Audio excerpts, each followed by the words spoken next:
Hi guys, welcome to the Market Rocket Amazon Quarantine Whiteboard Workout. Obviously quarantine for a reason. In the UK we're still in lockdown working from the home office, hence the acoustics, so I do apologise for that. But I wanted to take this opportunity to give you guys some kind of takeaways, some bite-sized actions that you can start to have impact on your listings and start to grow sales. The first topic that we're going to talk about is the topic that's often ignored, mainly because people think that it's some sort of black box of dark web of things that you can't affect, and it really just comes down to a buyer's decision on any particular day, and that's not really the case. So we're going to start with conversions. The reason for starting with conversions, as well as the points that I've just made, are success on Amazon can be identified quite quickly. It's traffic by conversion equals sales. So in theory, if I have 10 consumers visit my listing in a day and I have a 10% conversion rate, then obviously my sales are going to be one a day. Now, this juncture, a lot of brands, a lot of agencies, a lot of sellers will start to put effort and resource into traffic and look at SEO activities, which I'll come to in a little bit. And they'll also start to throw money at PPC to try and amplify these sales and try and grow these sales, which is fine and obviously works. If you double traffic, you double sales. The interesting thing from our point of view, and where we always like to start, is with the conversion rate, because if we can start to look at some activities to increase this conversion rate, then we're going to get a much more disproportionately high return on the effort that we're going to put into our organic traffic and also our PPC when we come to it later down the line. Now, I think it's fair to say that, again, it's very easy to say this, but very difficult to come up with some tangible actions. So in order to give you some insight into how we look at things, we're going to look at a typical data set that we would see, and we're going to look at conversion rate, or session percentage as it's referred to in Seller Central, and we're also going to look at our ASINs. Now, the typical data set, and obviously I'm making a broad assumption here on your data, but I would imagine it follows a very similar trend to this. And we have low converting ASINs, low converting sales ranks, and we have high converting listings and lower sales ranks.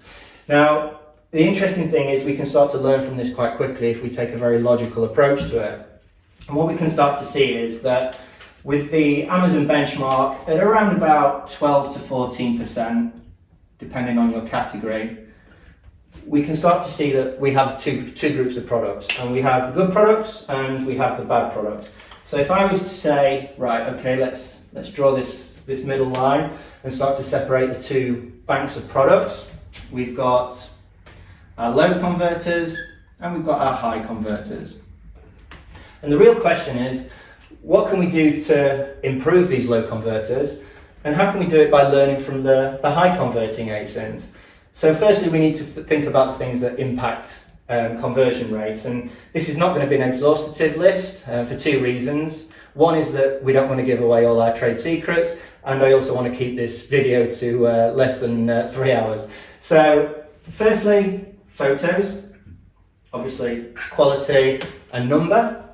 Content. By content, I mean titles, descriptions, bullet points, A+, everything that goes into content. Now, I think again here it's really important to acknowledge SEO activities. I think it's fair to say over the last 24 months there has been a bandwagon of SEO optimization with regards to driving organic traffic. All well and good. Yes, SEO content will get you in more searches. But if you don't give a compelling reason, a compelling message, a compelling brand story as to why the consumer should actually purchase your product, then unless you have a high street name, you're probably not going to get that conversion. Another thing that would come into my conversion top 5, price. If you're trying to sell products at 10%, 20% over RRP, Amazon's probably not the right platform for you. Consumers are wise to that, and as a result, conversion rates are going to be pretty low. We then move on to delivery method.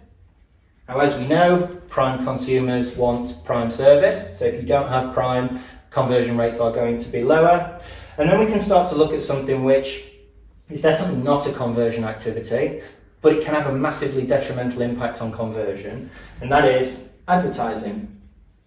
Now, what I've seen time and time again is brands faced with this problem, and the solution, PPC. Let's drive PPC, let's drive sales, which, yes, obviously, as we've explored, does happen and does work.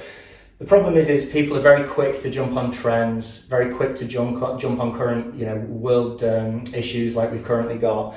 The problem is if your ads aren't relevant to the consumers that are searching, they're going to be poor performing from a conversion rate point of view, and that's going to distort your brand and distort the data that you're looking at.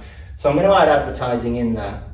Now, if we start to then look at these various different aspects and look into our ASINs and drill down and look at the front end and put ourselves in the consumer's shoes, we can start to then score these. So let's say, for example, I don't have very high quality images on my low performers, and I do have positive, good photography on my high performers.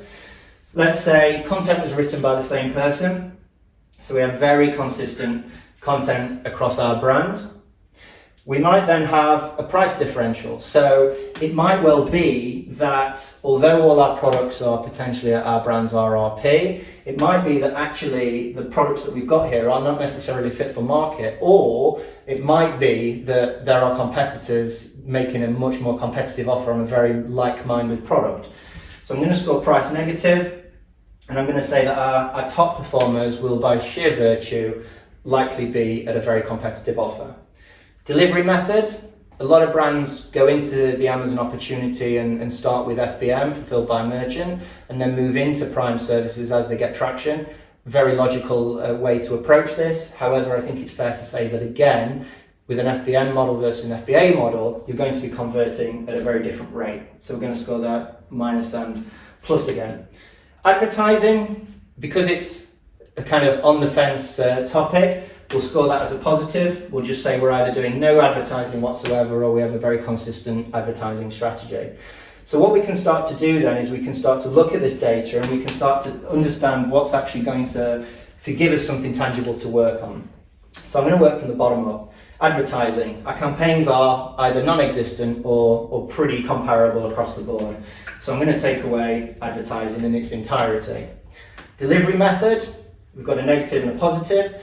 Comes down to a commercial decision. So at the end of the day, better sellers are worthwhile putting via Prime. Commercial decision again for you guys to make if you think it's the right thing for your lower performers. From a pricing point of view, this is definitely something that we need to look at. With our better performers, we know the situation, but we're going to leave that on there as a negative. From a content point of view, content the same across the board, we can ignore it. So what we can start to do is we can start to see that we're actually developing an action list. And again, with the photos, we know that we've got good content here, we know we've got bad content here. So we've isolated out our poor performance from a conversion point of view, and we've started to isolate out some examples. Now, obviously these are just a couple of takeaways. You will have your own lists, you will have your own data, you will have your own SKU set. But I hope that gives you some logical way to start your journey to improving your conversion rates and improving sales. Thank you very much.